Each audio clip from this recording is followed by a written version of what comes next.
السلام علیکم ورحمۃ اللہ وبرکاتہ۔ بسم اللہ الرحمن الرحیم۔ سیدنا ابو بکر رضی اللہ عنہ کہتے ہیں، ایک آدمی نے کہا، یا رسول اللہ، کون سے لوگ بہتر ہیں؟ آپ نے فرمایا، جن کی عمر لمبی ہو اور عمل اچھے ہوں۔ اس نے کہا، کون سے لوگ برے ہیں؟ فرمایا، جن کی عمر لمبی ہو اور اعمال برے ہوں۔ حضرت ابو موسیٰ اشعری رضی اللہ عنہ فرماتے ہیں، میں نے نبی اکرم صلی اللہ علیہ وآلہ وسلم کو ایک دو مرتبہ نہیں بلکہ کئی مرتبہ فرماتے سنا ہے کہ بندہ نیک عمل کرتا ہو، پھر وہ بیماری یا سفر کی وجہ سے وہ عمل نہ کر پائے تو اس کے نامہ اعمال میں بدستور وہ ثواب لکھا جاتا رہے گا جو وہ حالت صحت و اقامت میں کیا کرتا تھا۔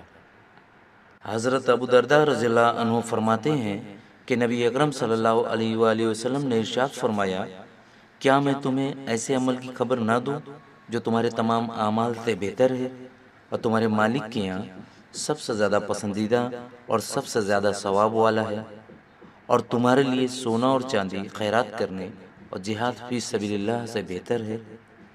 صحابہ اکرام رضی اللہ تعالی عنہم نے عرض کیا، یا رسول اللہ صلی اللہ علیہ وآلہ وسلم، وہ کون سا عمل ہے؟ آپ صلی اللہ علیہ وآلہ وسلم نے فرمایا، اللہ کا ذکر۔ اور حضرت معاذ بن جبل رضی اللہ عنہ فرماتے ہیں، آدمی کا کوئی عمل اللہ تعالیٰ کے ذکر سے بڑھ کر اس کو اللہ کے عذاب سے بچانے والا نہیں ہے۔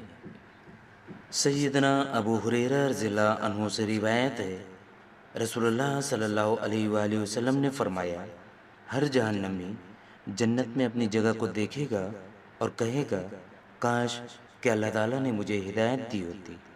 اس طرح سے یہ چیز اس کے لیے باعث حسرت ہوگی۔ اور ہر جنتی جہنم میں اپنی جگہ دیکھے گا اور کہے گا، اگر اللہ تعالیٰ نے مجھے ہدایت نہ دی ہوتی تو میں اس مقام میں ہوتا۔ اس طرح سے یہ چیز اس کے لیے مزید شکر کا باعث بنے گی۔